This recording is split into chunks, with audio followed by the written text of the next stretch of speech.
안녕하세요. 백두산 금융연구소의 백두산입니다. 12월 18일 금요일 밤 9시 29분입니다. 오늘 코스피는 선물은 약간 하락 마감했죠.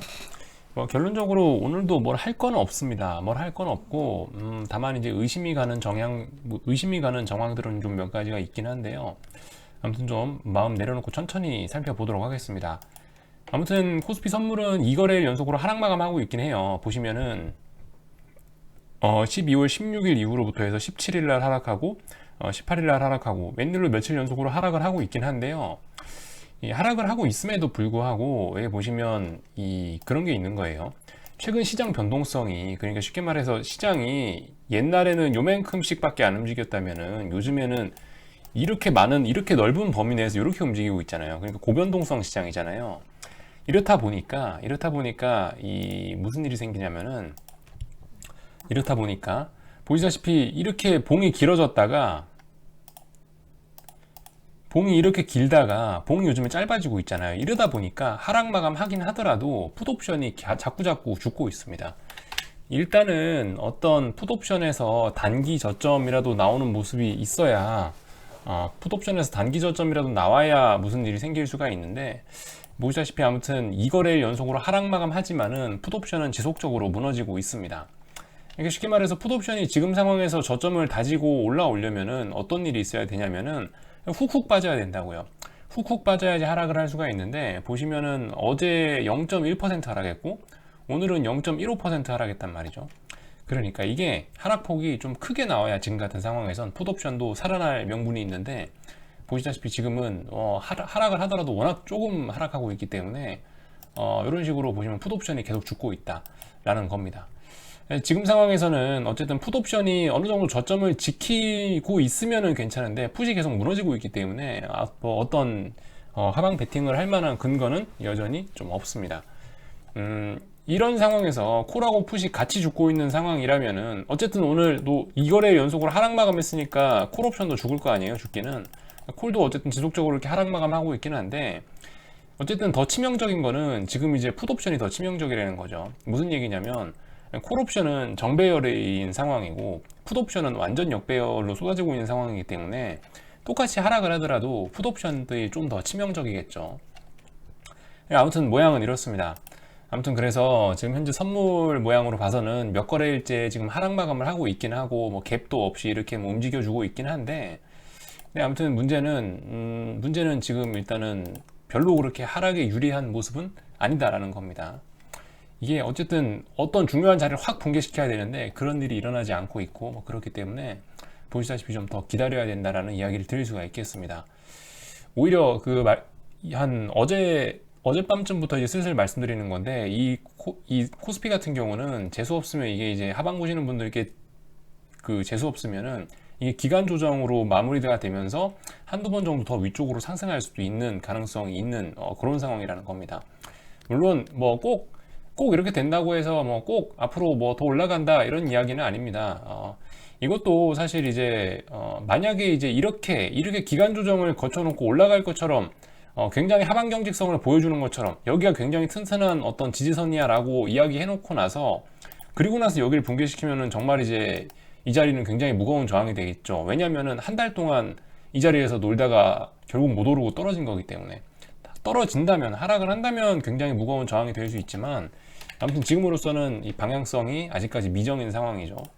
말씀드렸다시피 대략적으로 한 370이나 362, 372 정도 박스권 안에 놀고 있기 때문에, 이 박스권을 어떻게 뭐 돌파하거나 붕괴시키면은 그러면 이제 뭔가를 할 수 있는데, 계속 이 안에 놀고 있기 때문에 좀 상황이 애매하죠, 그죠?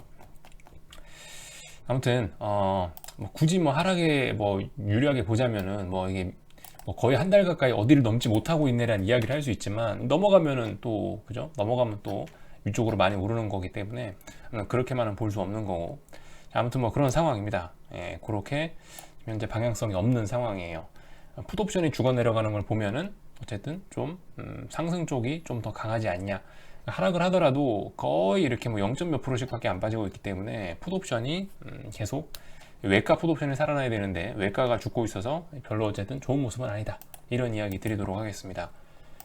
물론 고버스 뭐 차트 이런 측면에서 보면은, 정말 오랫동안 뭐 2,850원을 지키고 있네, 이렇게 볼 수도 있어요. 볼 수도 있는데, 말씀드렸다시피 2,880원을 빨리 돌파한 척 해야지 되겠죠? 2,800원을 빨리 돌파한 척 해야 이 자리에서 만들어 놓은 이 지지력들이 의미가 있어지는 거지. 빨리 2,880원을 돌파한 척 하지 못하면 결과적으로 이 밑에 있는 것들이 큰 의미가 없어지게 되는 겁니다. 그래서 물론 심증은 있어요. 그죠? 심증은 고버스가 굉장히 오랫동안 지키고 있네, 가능성이 있네, 하방 쪽으로 가능성이 있네라고 볼 수 있지만은, 이 풋옵션 죽는 거나 뭐 선물 차트 모양을 봐서는 이 기간 조정으로 마무리하고 또 올라갈 가능성도 열어는 놔야겠다. 저는 그래서 결론적으로 모르겠다, 지금 모르겠다라고 이야기를 하는 겁니다. 다만 이제 가능성이 위아래로 양쪽으로 다 열려 있다, 뭐 이런 말씀을 좀 드리고 있는 거예요. 말씀드렸다시피 좀 하락이 어떤 이 정도쯤이면 하락해야 될 만한 타이밍이 조금 지나가고 있는 것 같기 때문에 이런 말씀을 계속 드리는 거고, 한편으로 재밌는 거는 이제 삼성전자라든가 환율 같은 걸 보면은 슬슬 뭔가 힘이 좀 빠져나가고 있긴 하거든요. 사실 저도 그러니까 지금 상황이 단기적인 그림은 정말 한치 앞을 알 수가 없다라고밖에 표현을 못 드리겠어요. 그러니까 요즘 여러분들께 계속 어떤 좀 큰 이야기나 어떤 뭐 이론적인 이야기나 뭐 FOMC 회의나 이런 이야기를 하는 게 사실 어떤 단기적인 이런 주식시장 단기적인 측면에서는 정말 미궁 속이거든요. 그래서 제가 이런 상황에서 뭐라고 하는 게 별로 그렇게 여러분들께 도움이 안 되는 것 같아서 이런 하루하루 상황을 지금 자세히 보는 것보다는 좀 큰 이야기를 하는 게, 좀 큰 뷰를 보는 게 오히려 더 여러분들께 심리적으로나 뭐 지식적인 측면에서나 여러 가지 면에 도움이 되는 것 같아서 그런 쪽으로 지금 이야기를 하고 있는 거거든요. 하여튼 삼성전자 같은 거 보시면은 제가 말씀드렸던 12월 9일 날 장대양봉이 나온 뒤로부터, 그죠? 12월 4일이었다, 그죠? 12월 4일 날 장대양봉이 나온 이후부터 뭔가 시장 분위기가 조금씩 바뀌고 있다라고 좀 말씀을 드렸는데, 12월 4일부터 개인들이 확신을 하기 시작했다라는 표현을 드렸는데, 일단 뭐 삼성전자 같은 거는 지금 보시면 일단 한번 오래간만에 수급을 체크해 보자면, 외국인들은 꾸준히 일단 12월 4일이 제가 무슨 분위기가 바뀐 날이라고 말씀드렸죠. 12월 4일 이후로는 일단 외국인들이 하루 매수하고 계속 줄줄이 줄 매도를 때려주고 있긴 합니다. 일단 뭐 이런 모습들이 나오고 있고, 주도주가 좀 꺾이려고 하려는 게 아니냐라는 이야기를 좀 드리고 있는 거고요. 체크만 하고 넘어가는 겁니다. 그렇지만 어쨌든 시장 전체적으로 수급을 보면 이 흐름이 빨리 깨져야 돼요. 그죠? 외국인이 선물은 매수하고 있다는 말이죠. 이 선물 매수가 이게 빨리 안 들어와야지 이제 무슨 일이 생길 수 있는데, 외국인이 어쨌든 지금까지 보시면 3월 달부터 지금까지 계속 현물은 팔고 선물만 매수하는 흐름 나타나고 있잖아요. 결과적으로 이 선물 매수하는 이 흐름이 깨져야지 무슨 일이 생길 수 있는데, 계속 선물 매수하는 흐름은 들어오고 있으니 아무튼 코스피 쪽은 좀 계속 박스권 유지하고 있는 것 같고, 삼성전자는 힘이 살살살살 좀 빠지는 듯한 느낌이 들고 있고, 그 와중에 오늘 또 보시면 환율은 또 큰 폭으로 오르고 있죠. 지수는 0.1% 빠지는데 보시면 이제 어떤 중요한 라인들은 다 돌파한 척 하고 있습니다. 그죠? 중요한 라인들은 좀 돌파한 척 하고 있고, 드디어 이 장대 음봉 극복했고, 좀 더 안전하게 하실 분들은 1106원이나 1115원 정도 돌파한 척 하고 나서 따라와도 무방하다라는 말씀 드리고 있죠. 지금 할 수 있는 거 이런 것들, 원달러 환율 정도의 베팅, 뭐 이거 말고는 주식시장은 일단 좀 기다려 봐야겠다, 이런 이야기를 지금 드리고 있습니다. 이제는 여기가 지지선이 된 거죠. 원달러 환율 선물 기준으로 보면 1093원이 어떠한 중요한 어떤 지지선이 된 겁니다. 보시다시피 이 1093원이 어떤 자리냐면은 환율인데요. 환율 1093원이 어떤 자리냐면 여기 요날 나오던 장대음봉의 시가 자리예요. 장대음봉의 시가 자리인데 보시다시피 이 자리가 중요한 저항이었습니다. 그래서 하루, 이틀, 사흘, 나흘, 닷새 아까 5거래일 동안 이 자리에 대한 매물을 철저히 소화해 줬고, 오늘은 달러 인덱스가 뭐 폭락하고 있음에도 불구하고 FOMC 회의에서 완화적인 이야기를 했음에도 불구하고 원하는 약세 마감이 됐다. 웬일로 의미 있는 장대 양봉이 좀 나온 게 아니냐라고 보고 있는 거죠. 그래서 아무튼 이제는 슬슬 어떤 베팅 하실 분들은 천천히 베팅 해보셔도 될 것 같고, 달러 사실 분들은 천천히, 그러니까 지금 이제 말씀드린 이런 기준들, 예를 들면 1093원 아니다, 나는 여기 난 더 밑에서 샀으니까 난 여기를 기준으로 잡을 거야, 난 여기를 기준으로 잡을 거야, 이런 건 어떤 여러분 계좌 상황이나 평단가에 맞춰서 알아서들 하시고, 아무튼 중요한 자리 지금으로서는 지난 한 5거래일 이상 지켰던 자리가 1093원이니까 1093원을 지지하는 한은 계속 또 위쪽으로 볼 수 있지 않겠냐, 이런 식으로 하나의 또 뷰를 드리겠습니다. 1106원, 1115원 돌파 한차 해주면 더욱더 좋은 거고요. 자, 아무튼 지금 이 또 원달러 환율 이야기를 하는데, 이게 그냥 평상시에 양봉 올라오면서 반등하는 거하고 약간 다를 수도 있는, 지금 자리가 굉장히 중요할 수도 있다라고 생각을 하는 게, 왜 그러냐면 이 원달러 환율 그 월봉인데요. 아시다시피 이게 그 월봉상 볼린저 밴드를 어떤 환율이라든가 주가 지수라든가 이런 것들이, 이런 거대한 대형주나 이런 것들이, 시가총액 큰 친구들이 이렇게 볼린저 밴드를 뚫고 나가는 게, 찢고 나가는 게 아시다시피 굉장히 어렵다라는 말씀을 계속 드리고 있는데, 지금 자리가 이 볼린저 밴드를 찢고 나와 있던 자리에서 슬슬슬슬 올라 나오는 이 장대 양봉, 이 양봉들이기 때문에 지금 이런 자리는 어떤 추세적인 그런 추세적인 반전의 가능성도 좀 열어놓고 봐야 되는 것이 아니냐라고 말씀드리고 있습니다. 이게 그냥 일반적인 그런 상황이 아니고, 이게 월봉 볼린저 밴드 바깥에서 지금 튀어오르고 있는 반등이라는 점을 좀 주목을 하셔야 되겠다는 거죠. 작은 그림도 보시지만 큰 그림도 한 번씩 보시면서 좀 그죠? 아무튼간 그 환율 같은 거는 이 추세 전환에 몇 주 단위로 걸리기 때문에 천천히 느긋하게 마음 먹고 하셔도 된다라는 말씀 드리고 있고, 실제로 저점이 저기 12월 7일 날 나왔죠. 그리고 지금 12월 18일이니까 7일 날 저점 나오고 12월 18일이니까 딱 2주 됐습니다. 그죠? 2주 정도 이렇게 시간이 지나니까 슬슬슬 장대 양봉도 튀어오르고 그런 모습들이 나타나고는 있습니다. 근데 아무튼 이 월봉 단위에서도 보시면은 이 어떤 바닥을 다지는 이 과정들이 몇 달 정도도 최소 걸리기 때문에, 물론 이렇게 올라가는 데도 있어요. 여기 보시면 이때는 2달 만에 바닥 찍고 올라간 거죠. 그죠? 2달이 아니고 엄밀히 따지면 V자형 반등도 한 거예요. V자형 반등도 할 수 있습니다. 솔직히 이번에 V자형 반등도 가능하다고는 생각을 해요. 왜냐면 평상시 같은 경우는 보시면은, 평상시 같은 경우 원달러 환율이 약세로 전환될 때, 이런 때를 보시면은, 이런 때는 솔직히 변동성이 별로 없었잖아요. 그러니까 변동성이 별로 없었다라고 표현을 하는 이유가, 볼린저 밴드를 안 찢고 나갔잖아요. 잘 안 찢고 나간 상황에서 반등을 하는 거기 때문에, 저변동성, 그러니까 비교적 저변동성인 상황에서 어떤 추세 전환을 시도하는 거기 때문에 오래 걸릴 수도 있었다라고 생각이 됩니다만은, 지금 같은 경우는 보시다시피 이때와 같은 저변동성이 아니고 고변동성 상황이죠. 누가 봐도 볼린저 밴드를 완전 찍고 나왔다라는 얘기는 상당히 고변동성이라는 이야기를 어떤 뒷받침하는 객관적인 증거 중에 하나인데, 이런 모습이 나와 있기 때문에, 고변동성이기 때문에 이런 것도 어쩌면 V자형 반등이나 이런 것도 그다지 불가능한 시나리오는 아니지 않냐, 어느 정도 가능할 수도 있지 않겠냐, 그것도 하나의 옵션으로 남겨놔야 되지 않겠냐.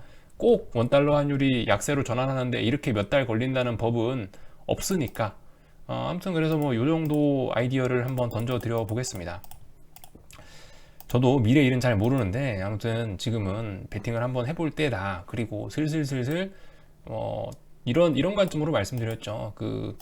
어차피 사회생활하고 이러면 미국에서 물건 살 일, 아마존에서 물건 사고 달러로 결제할 일이 있으니까, 이런 기회에 달러를 좀 모아 가신다라고 생각하면 좋지 않겠냐라는 이야기를 드렸고, 그런 관점에서 접근하실 분들은 천천히 매집하셔도 괜찮겠다라는 이야기 드리고 있습니다.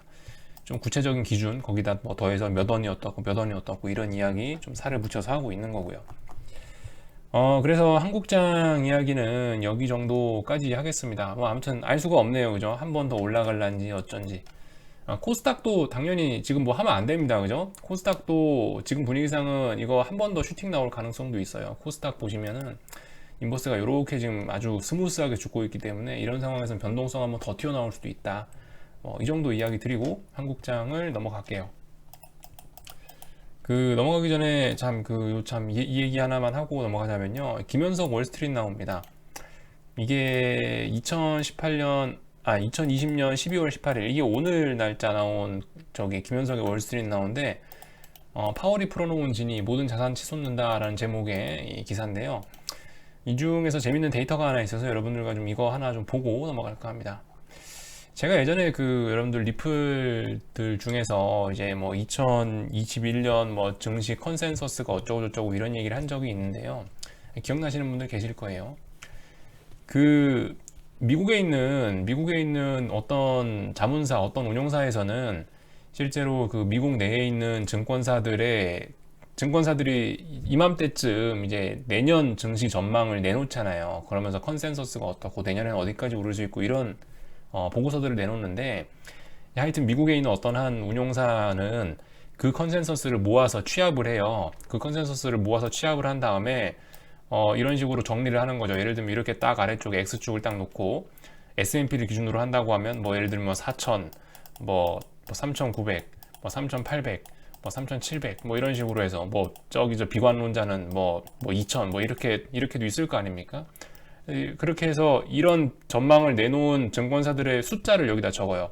뭐 2,000 간다는 놈 1명, 뭐 3,700 간다는 놈 뭐 2명, 3,800 간다는 놈 뭐 한 5명, 4,000 간다는 놈 뭐 한 10명, 이런 식으로 이렇게 쫙 이 컨센서스를 데이터를 정리합니다. 이렇게 하면 막대 그래프가 이렇게 나오겠죠. 이 길이별로 이런 식으로 튀어나오게 될 거 아닙니까? 그래서 그 운용사의 전략이 뭐냐면, 가장 컨센서스에서 적은 표를 받은 거. 예를 들면 지금 이제 제 극단적인 예를 든 건데 뭐 1, 2, 5, 10이란 이런 숫자를 많았는데, 가장 극단적인 수치, 가장 아무도 안 찍은데 이런 데다 베팅을 한답니다. 그게 이제 다음에 전략이 된다는 거예요. 그 운용사의 전략이 된다고 하는데, 물론 이건 좀 제가 어떤 책에서 본 건데요. 물론 조금 좀 이제 그 운용사가 이것만 보고 투자 결정을 하진 않겠죠. 다양한 지표를 참고하고 이것도 하나의 지표로서 참고를 해서 참고를 해가지고 어떤 내년에 대한 운용 전략이나 이런 걸 세우긴 세울 텐데, 제가 아무튼 제가 여기서 드리고자 하는 이야기는, 이러한 전략이 올해 같은 경우는 굉장히 좀 여러분들의 투자 판단에도 유용하게 적용이 되지 않을까라는 생각이 들어서 이런 아이디어를 지금 가지고 나와 보는 겁니다. 저도 이런 데이터를 좀 구하고 싶었는데 이거를 어디서 구해야 되나 좀 귀찮기도 하고 잘 모르겠기도 하고 해서 가만히 있었는데, 이게 이제 오늘 김현석의 월스트리트나우에서 이 데이터가 나온 거죠. 물론 제가 원하는 정확한 그 데이터는 아닌데 아무튼 그와 유사한 데이터가 이렇게 나왔습니다. 보시면 JP모건에서 만들어 놓은 데이터라고 하네요. 자, 그래서 그러니까 이러한 방식의 베팅, 이러한 뭐 증권사들의 컨센서스를 이용한 이런 베팅을 해볼 만한 게 올해 같은 경우가 딱 유용한 때가 아닌가라는 생각이 들어서 이걸 한번 갖고 나와 본 건데요. 이 데이터는 어떻게 보는 거냐면은, 이거 저도 원본 PDF 파일이나 이런 게 있을 텐데 못 찾아가지고 이 이미지만 그냥 대충 좀 깨지더라도 확대를 해서 보여드리고 있는 겁니다. 양해 좀 해주시고, 혹시 이 PDF 파일, JP모건에서 나온 이 데이터, 이거 PDF 파일 원본 갖고 계신 분은 좀 링크나 좀 이런 거 어디서 받으셨는지 좀 알려주시면 감사하겠습니다. 아무튼간 이거 데이터 보는 방법은 간단하죠. 빨간색 점은 이제 증권사들이 올해 어떨 거다, 내년은 어떨 거다라고 예측한 숫자고요. 그리고 이 파란색 점은 그해 시가죠.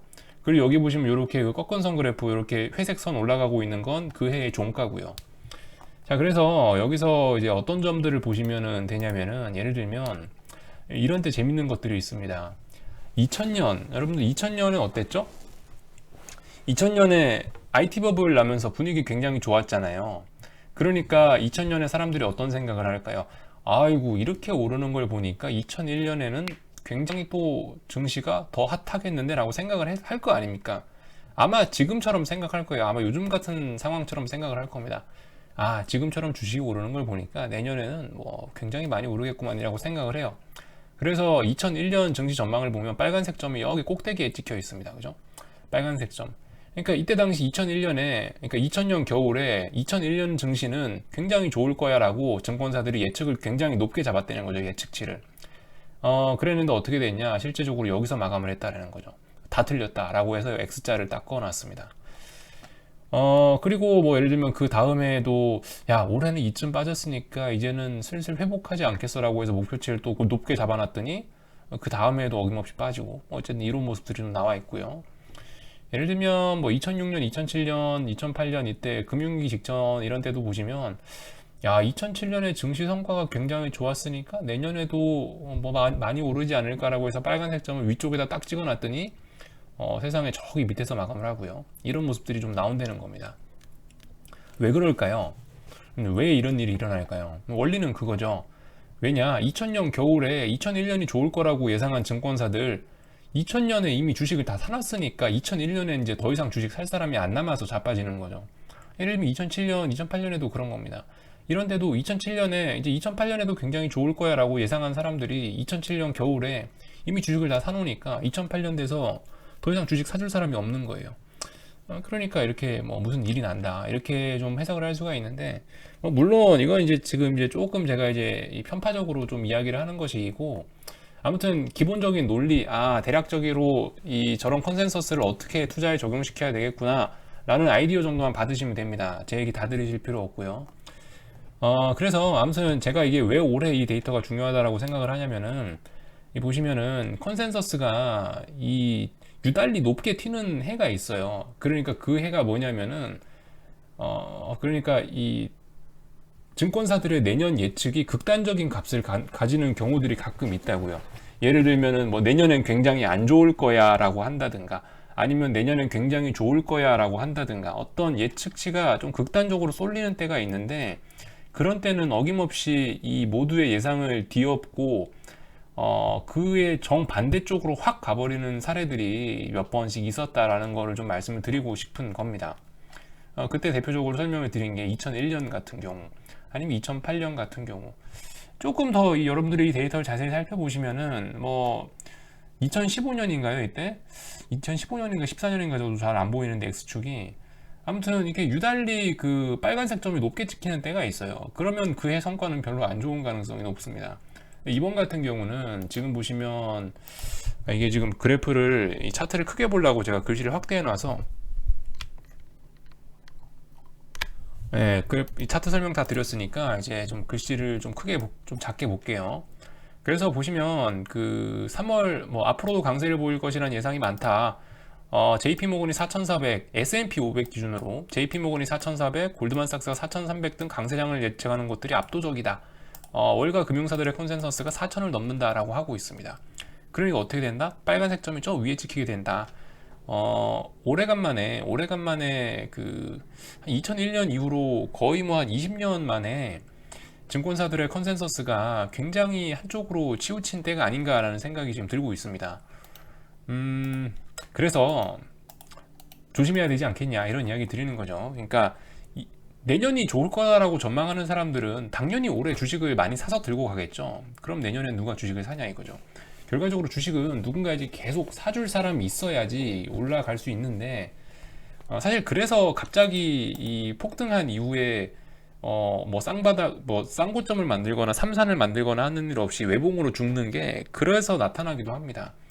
전망이 좋을 거라고 해서 모두가 다 사놓으니까 다음번에 쌍고점을 확인하거나 삼산을 만들거나 할 만큼 어떤 매수세가 다음번에 안 들어오는 거죠. 뭐 그런 경우도 있긴 있어요. 아무튼 좀 심리적인 부분을 역발상으로 이용해서 그 투자하는 방법 중에 하나인데, 제가 책에서 본 내용이 그런 데이터가 오늘 여기서 하나 보이길래 좀 이와 관련돼서 좀 말씀을 좀 드려봤고요. 아무튼 미국장은 오늘 밤도 뭐 특별히 할 건 없겠죠, 그죠? 네, 여러분들 오늘 밤도 미국은 특별히 할 건 없을 거예요. S&P 뭐 저항 말씀드렸는데, 뭐 지지와 저항 뭐 보시다시피 다 돌파해서 신고가라서 특별히 할 말 없는 거고요. 지금 같은 때는 오히려 달러 인덱스하고 환율 같은 거나 좀 보는 게 더 의미가 있을 것 같습니다.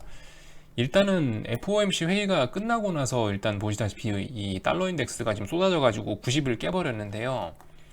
아무튼 지금 같은 이런 상황에서는 차라리 얘가 더 안정적으로 아래쪽으로 계속 오래 가고 싶다면은, 일단 기술적인 측면에서는 자꾸 봉의 길이가 짧아지고 그래야 되는 게 좋긴 좋거든요. 이런 식으로 중간중간에 양봉도 많이 들어오고 이런 모습들이 좋은데, 근데 보시면 어쨌든 이런 식으로 이렇게 지금 다시 장대음봉이 등장했죠. 개파락의 장대음봉이 등장했죠. FOMC 회의와 이 타이밍이 같잖아요. 그죠? FOMC 회의 다음 날인가가 지금 이게 나온 거잖아요. 이 장대음봉이.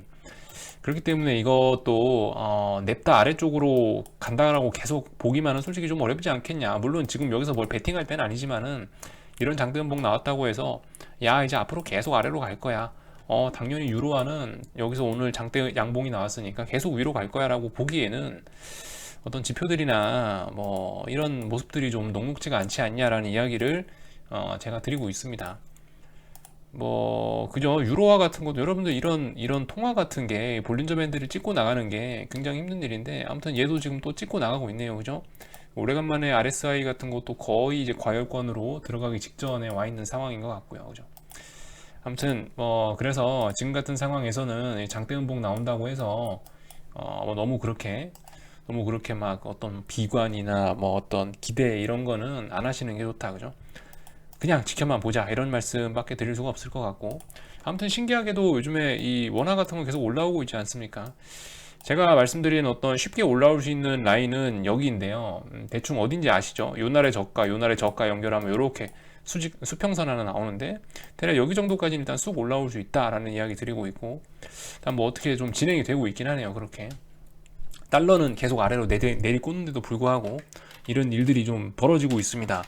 저도 이런 이야기를 좀 이런 부분이 왜 이렇습니다라고 명확하게 설명을 드릴 수 있으면 좋은데, 이게 저도 왜 그런지 솔직히 명확하게 모르겠어요. 요즘 시장 상황이 워낙 이게 상식과 뭐 이런 거에 좀 상식과 지식으로 좀 설명이 잘 안 되는 부분들이 워낙 많아서, 물론 뭐 그래요. 그러니까 다 아시다시피 달러 인덱스에 원화하고 위안화가 당연히 포함이 안 되니까 이럴 수도 있다라고 하긴 하지만은, 그걸 알고 싶은 게 아니잖아요. 그죠?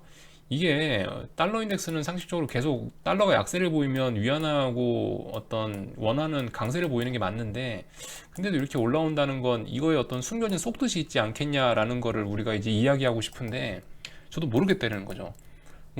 뭐라 할 말이 없습니다. 이거 뭐 왜 그럴까? 어쨌든 요즘 이상한 일들이 너무 많이 일어나고 있기 때문에 저도 설명을 드리고 싶지만 다 설명을 못 드리고 있다. 다만 이제 달러 인덱스라든가 이런 거하고 원래 상식적으로는 이 달러 인덱스하고 뭐 달러 위안이나 달러 원화나 이런 환율들이 다 같은 방향으로 같이 움직여야 되는데, 다이버전스가 나타나고 있으니까 수상하지 않냐, 이 정도 차원의 이야기밖에 못 드리고 있는 거죠. 아무튼 뭐 그렇습니다. 그래서 좀 깝깝하지만은 좀 더 지켜보는 수밖에 없고, 오늘 밤에 이제 만기주니까, 오늘 밤이 만기일이니까 뭐 만기일 지나고 나면 또 무슨 일 생길 수 있지 않을까, 뭐 이 정도 생각 정도 하시면서 편안하게 주말 보내시는 게 가장 좋을 것 같습니다. 오늘 밤에 봐야 될 거는, 빅스 베팅 하신 분들 오늘 밤에는 이 상승 마감 해줘야지 뭔가 이 개길 만한 근거가 있는 겁니다. 제 생각엔 그래요. 오늘 밤에도 이게 달러 인덱스가 하락을 하면은 좀 그거는 좀 UVXY나 이런 거에 굉장히 안 좋을 것 같습니다. 그건 살아나겠다는 그림이 아닌 것 같아요. 그렇기 때문에 오늘 밤에는 얘 반드시 살아나는지 여부를 좀 확인하시고, 오늘 밤에도 만약에 얘가 이제 빅스가 아래쪽으로 간다면은 UVXY라든가 이런 거 좀 비중을 줄이거나 뭐 손절을 하거나 이런 행동이 나가야 되지 않을까 라고 이렇게 생각을 해보고 있습니다. 투자 판단은 이제 여러분들이 하셔야 되는 부분이고, 저는 일단 뭐 그런 이야기는 일단 드렸습니다. 지수는 계속 올라가고 있는데, 아무튼 변동성 지수는 이런 식으로 어떤 채널형 그리면서 올라가고 있는 모습이긴 한데, 살아날 거면 오늘 살아나야 된다, 이런 이야기를 드리고 있습니다. 아무튼 테슬라가 S&P에 편입되고 나서 어떻게 될지 사실 월요일이 더 궁금해지네요. 네. 그래서 이 정도까지만 이야기하고 마치겠습니다. 주말 동안에 웬만하면 주식 생각들 하지 마시고 편안하게 나가서 노세요. 자꾸 주식 생각해봐야 뭐 주식시장이 어떻게 되는 것도 아니고, 그죠? 마음 편안하게 먹고 장기전이라는 걸 생각하시고 너무 힘 빼지 않으셨으면 좋겠습니다. 자, 그래서 여기 정도까지 하고 마치겠습니다. 궁금한 거는 리플 남겨주시고요. 주말들 잘 보내시고 한 주 동안 수고들 많으셨습니다. 월요일 날 뵙도록 하겠습니다.